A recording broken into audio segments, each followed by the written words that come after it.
Welcome. Thanks for joining us for this Climate Week panel discussion on the climate and environmental implications of China's Belt and Road Initiative. I'm Vernon Loeb, executive editor, and I'm joined today by three of our staff writers who are deeply into what I think is our most ambitious project, which we're calling Planet China. Katie Surma is a lawyer in a previous life who now covers international climate law and the rights of nature for us. She's just come back from Zambia, where she reported on a Chinese copper mine that has polluted villages and caused quite a stir there. Earlier this year, she was reporting down in Patagonia in Argentina about a controversial Chinese-financed hydroelectric dam there. Also here is Nick Kusnetz, who covers big oil for us. Nick spent time this summer in Indonesia reporting on another Chinese hydroelectric dam that is threatening an endangered group of orangutans. Super interesting story. And lastly, Georgina Gustin, who's our agriculture correspondent, is literally just back from the Amazon, where she was writing about a super port that's been financed by China on the coast of Peru that will facilitate the shipment of soybeans from the Amazon back to China. And Georgina is also looking at other infrastructure in the Amazon that could really change the way goods move around the continent and further endanger the Amazon.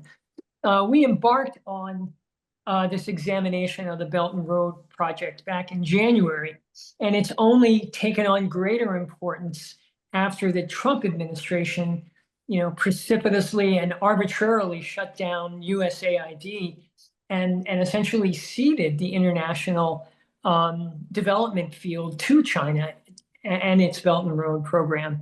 So why don't we start today by just talking about why we chose to do this and why the Belt and Road Initiative matters.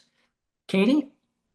Yeah, so thank you, Vernon. Well, I mean, simply put, this is one of the biggest environmental stories in the world. For people who don't know or aren't familiar with it, the Belt and Road is an overseas investment program of China's. It has put more than $1.3 trillion into development projects like ports and dams, highways, and mines. And those investments are largely in poor countries.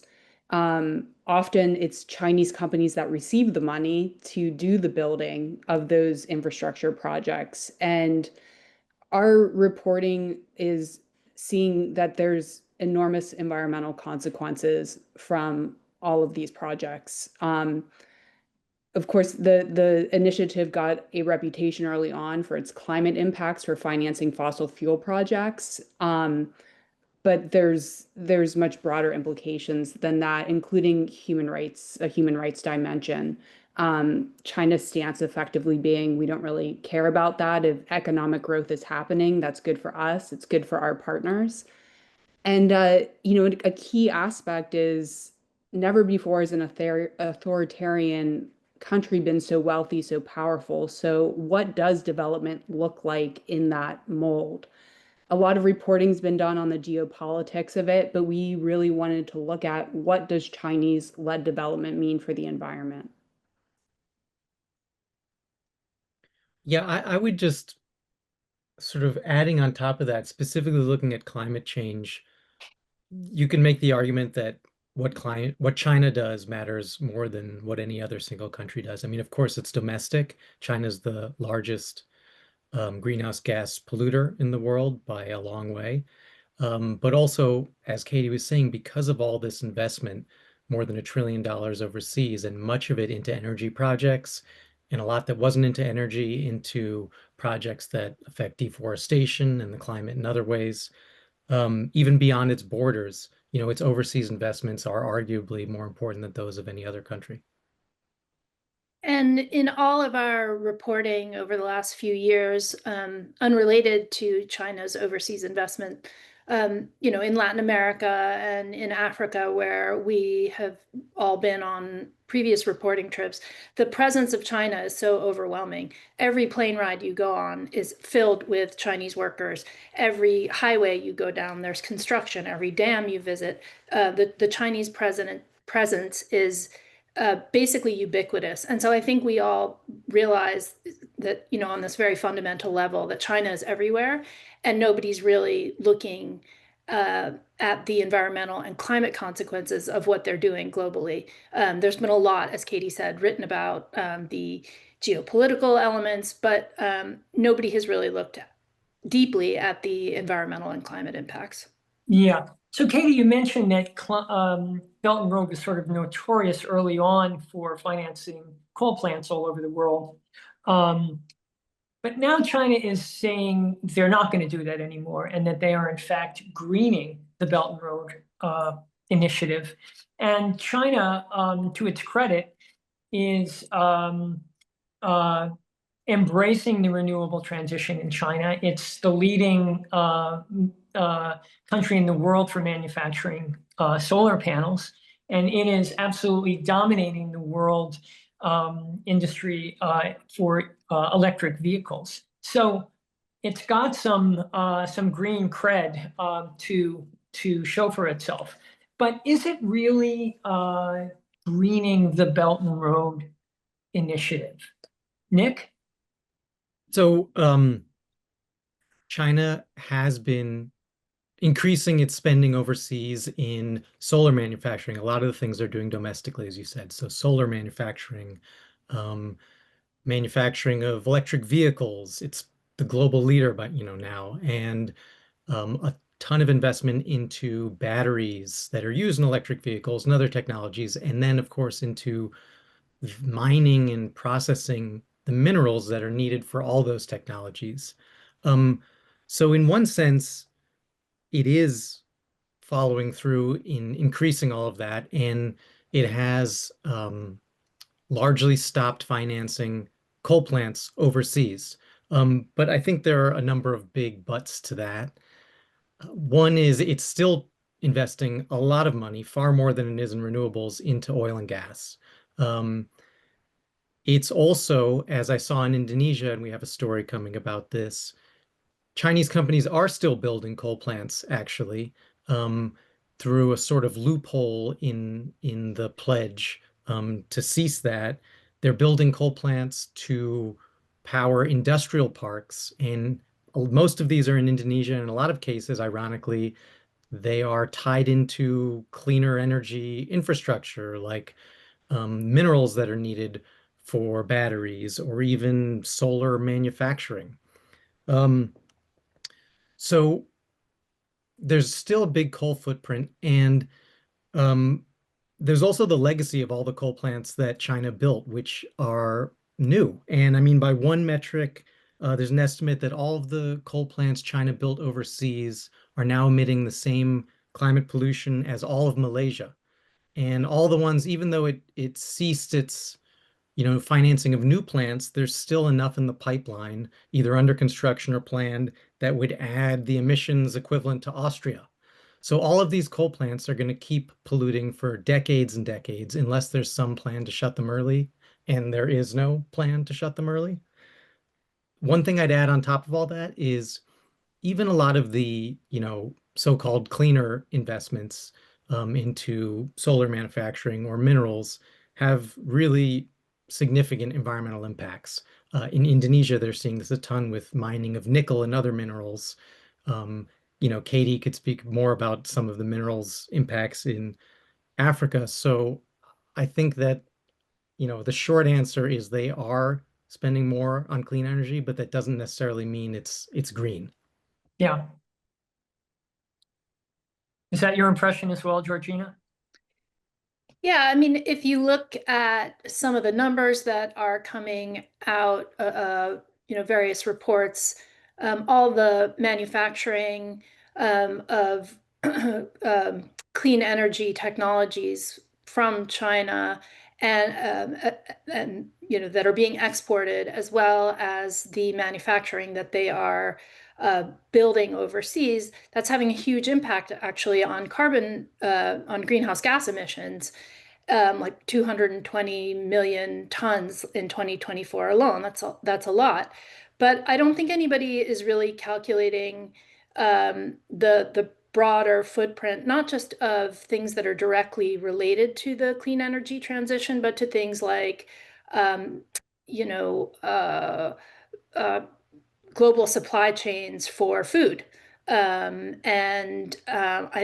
think that is being overlooked, and I don't think anybody really understands the full kind of life cycle analysis of a lot of these projects, so to speak.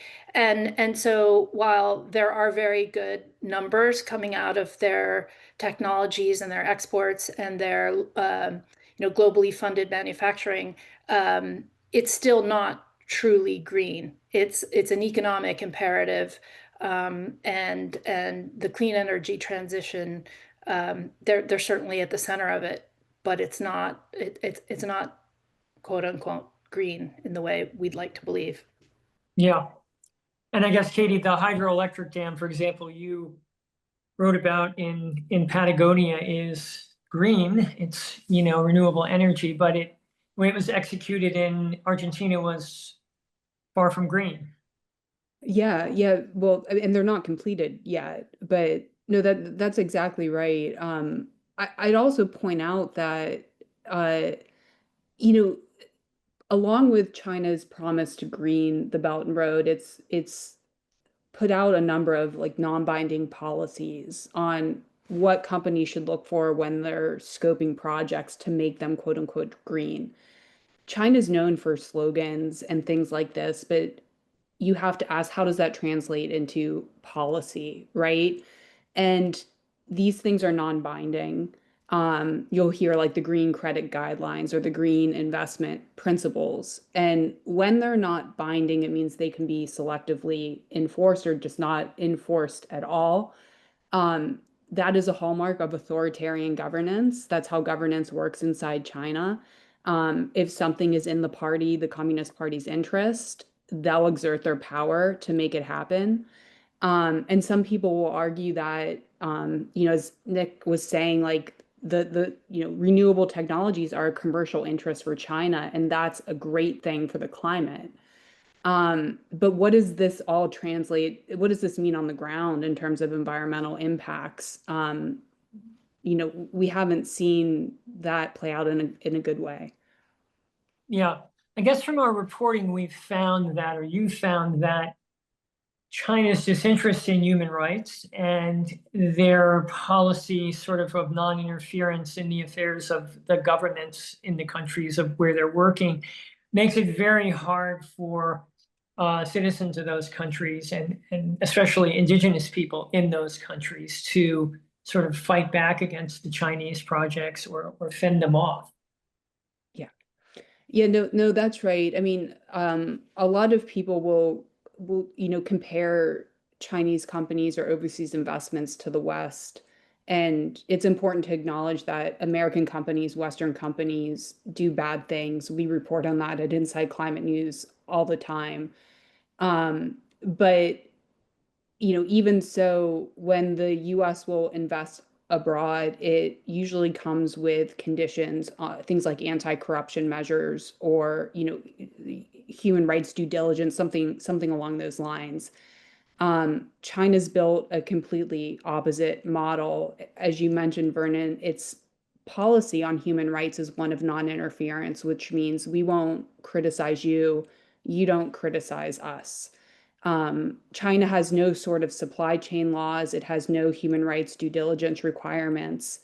And a lot of places where it invests, these governments don't have the institutional capacity or the political will to safeguard vulnerable communities or the environment. And critics say that Chinese companies take advantage of that. The countries that the three of us have visited aren't known for having strong rule of law. So like in Argentina, when China poured billions into this mega dam project, indigenous people there weren't consulted. The remains of their ancestors were where the dam's reservoir is going to go. In Zambia, when the government of Zambia ordered a Chinese mining company to compensate villagers after this toxic waste spill. The company paid some of them as little as $17 and then made the villagers, many who can't read, sign away their rights to sue the company for compensation.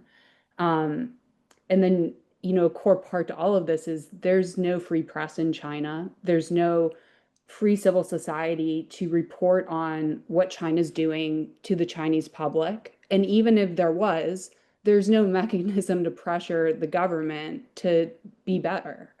It doesn't work that way. State-owned companies, state-owned Chinese companies answer to the Communist Party. So yes, multinationals from all places do bad things, but there's a significant difference in the way Chinese companies operate, the processes around them. Yeah. Yeah, Nick, from your piece from Indonesia, there seemed to be a lot of tension surrounding the environmental activists who were trying to protect the orangutans from the dam, was there not? Yeah, exactly. So this dam, as you mentioned, it's still under construction. It has been for years, and its completion risks driving this relatively newly identified species of orangutan into extinction. And for that reason, and also because of local impacts, a number of activists and scientists have been opposing it from the beginning. And pretty much everyone who's spoken out about it has faced pressure, sometimes really quite serious. So, I mean, foreign scientists have been fired from positions for speaking out about it. But locally, I mean, I spoke with scientists in Indonesia who did not want to go on the record, wouldn't be, named publicly speaking against the dam because they fear repercussions from the government. There was a lawyer for a local environmental advocacy group that, was receiving threats, even death threats, and then died under mysterious circumstances, sort of at the height of this battle. So after that, it really kind of shifted. And while that group is still sort of opposed to the dam, pretty much everyone else kind of changed course and no longer publicly opposed this project. And there's similar stories in other parts of Indonesia, many of them with Chinese projects. The U.S. State Department recently added Indonesian nickel to its list of products used with forced labor, citing Chinese companies and their operation of nickel smelters in the country. So definitely it's been an issue across that country. Yeah. Georgina, I'm eager to hear what you found in the Amazon. I haven't read your piece yet. I haven't started editing your piece yet with Jamie Hopkins, but is what you're hearing here sort of similar to what you felt on the ground there in the Amazon? Yeah, I mean, I don't want to steal my own thunder too much here, but I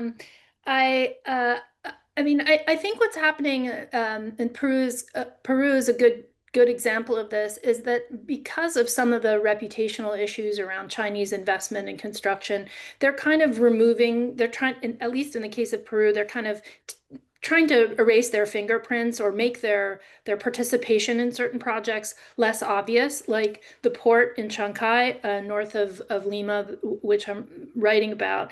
It's 60% Chinese owned, 40% owned by a Peruvian mining company. And the financing and the Chinese participation was totally opaque to people in Peru, at least initially, until NGOs and journalists started digging around. I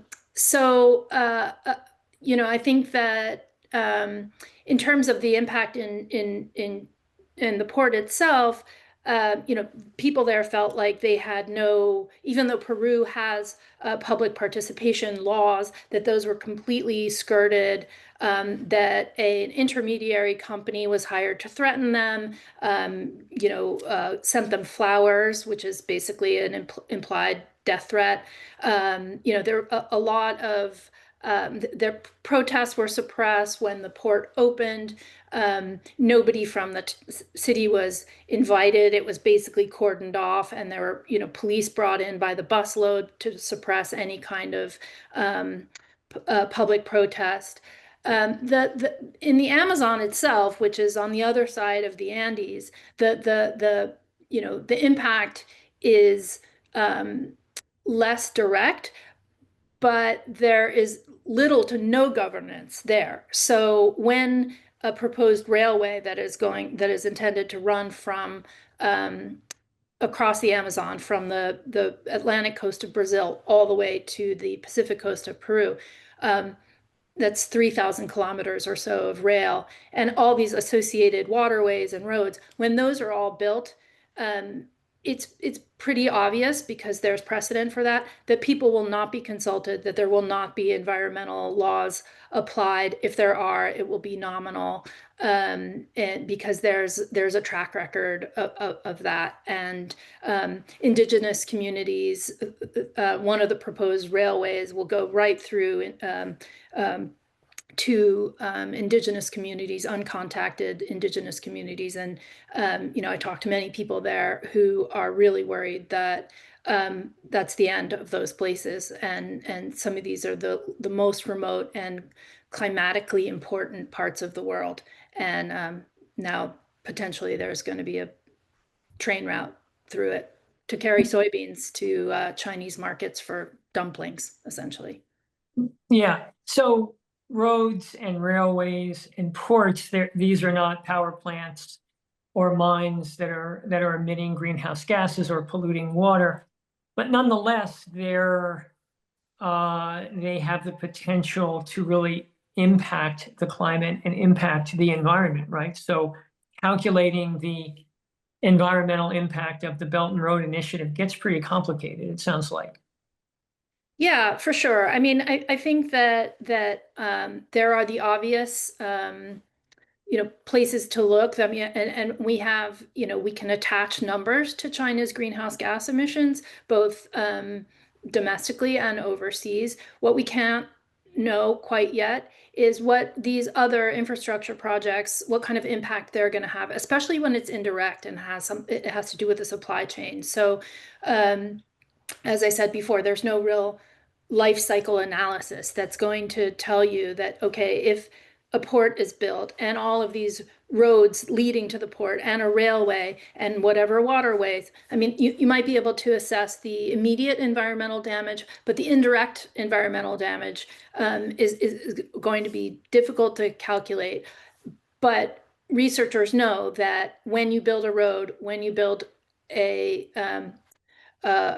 railway to a lesser extent, there are very measurable impacts to forests or to other ecosystems. So it's complicated, but if you kind of patch it together, piece it together, you can get a kind of view into the bigger picture damage environmentally and climatically that these kinds of projects are going to cause. I don't know that you can get a complete picture, but I think you can get kind of smaller windows that give you a sense of just how damaging these things are. And I don't think anybody is looking at that, because it's so indirect, and it's a lot to try to wrap your head around, actually. Yeah, yeah. I guess that comes through, Nick, in Indonesia, where China is just sort of everywhere, right? Yeah, China is Indonesia's biggest trading partner, and biggest source of foreign investment. And last year, Indonesia was also the top destination of Belt and Road investments. So, it's dominant in telecommunications. It built the country's kind of flagship and deeply troubled high-speed rail. Increasingly, you're seeing Chinese cars, many and most of them being electric vehicles, starting to take some market share from the Japanese car companies that have owned the roads there. So yeah, China is everywhere in Indonesia. Yeah, yeah. And I was struck, Katie, by your piece from Patagonia, especially about how just the presence of these big Chinese projects just really seems to kind of upset the equilibrium of life. Yeah, I mean, 100%. An engineer I spoke to about that project said these mega dams are like a bomb going off for sure. It's a bomb going off in the environment, and we really don't think about it that way. This is one of the last glacial rivers. It runs from the Andes to the Atlantic, and will be completely altered. I wanted to add on to just what Georgina was saying with these secondary impacts, because another part of this is, when land and environmental defenders get attacked, get arrested, uh, sometimes they are people from China who are standing up to Chinese companies. That has such a chilling effect. We sometimes don't connect those things to the environment, but that hurts the environment. These are people who put their lives on the line, their safety. And China has what's called a long arm of repression, where it will go after its citizens overseas. Um, and Nick also earlier mentioned the environmental footprint of mining. When we're talking about climate and these technologies, right? Like, this stuff is coming out of the ground, it's being extracted, and you know, there's just general everyday impacts from that. But then things like the tailings dam spills that, I mean, the one I looked at, the water afterwards in rivers was a pH of 1, which is a level that can dissolve human bone. So think about what that did to the river ecosystem. It's dead. Um, and a lot of the renewable technologies are manufactured in Xinjiang province in China, and they're linked to forced labor. So these are all impacts that sometimes just are overlooked in the talk about, China's climate impact. Yeah, yeah. You quoted in your piece from Argentina a guy named Michael Posner, who was a former State Department official, who said that Trump's America First approach, like the Belt and Road Initiative, quote, is not based on some shared concept of how to make the world a better place, which I think is, worth keeping in mind. That's not true of the United States, and it's certainly not true of China. They're engaged in this Belt and Road Initiative for various reasons, but making the world a better place is not maybe chief among them. Maybe making Chinese corporations more profitable is chief among them. I don't know. But looking ahead, how should people think of a Belt and Road as something that potentially can help us solve the climate crisis and be very beneficial long term, or something perhaps that might cause more environmental damage than it prevents? What's your sense, having spent time on the ground out there actually looking at these projects? Yeah, it's a really difficult question because I think development is so complex. Development is destructive environmentally, socially, full stop. But it has to happen I mean, billions of people lack access to clean water, basic infrastructure. Um, I think the important questions are, how are these projects being selected? What are the safeguards that are in place? What processes are around this, and how are they enforced? Right now they're opaque because China is opaque. That's how it operates. Um, I think too, I mean, I wrote about a Chinese lawyer, Jingjing Zhang, and she said that she worries China's exporting its own development model, which is industrialize at all costs. And then when you become wealthy, you can think about trying to clean up. Her perspective on this was really interesting because she lived through China's, economic miracle, where it lifted millions of people out of poverty really quickly. Um, but she saw what that did to the environment and people, and her view is, development needs to happen. That takes investment, but those investments don't have to be extractive. They don't have to violate human rights, and they don't have to come with low standards. We know China's improving, on its environmental standards. The rhetoric is there, but critics say that's not nearly enough. So take that for, yeah. Yeah, Nick, what's your sense? Yeah, I mean, I think that from a climate perspective, China and Chinese companies are certainly in a position to help particularly developing nations either lower emissions or help them develop without on a different model, not on a fossil fuel-based model.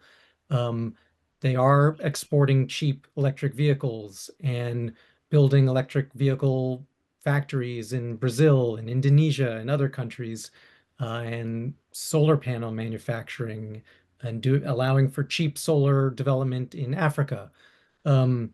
So China certainly could play a very constructive role and has its, in its self-interest, because it's not an oil producing nation, right? It has an interest in getting the world off of oil, which of course the US is the largest oil producer. But as you said, these overseas investments we're writing about, the Belt and Road Initiative, it's primarily a commercial endeavor. And it's not even centralized. It's not quite top-down, driven. I mean, certainly the Chinese Communist Party in the state sets guidelines and overall direction, but it's very much decentralized and increasingly driven by private companies, and they're out for profit. And so, like in Indonesia, as I mentioned, they are building solar panel manufacturing, but in some cases they're building coal plants to power those.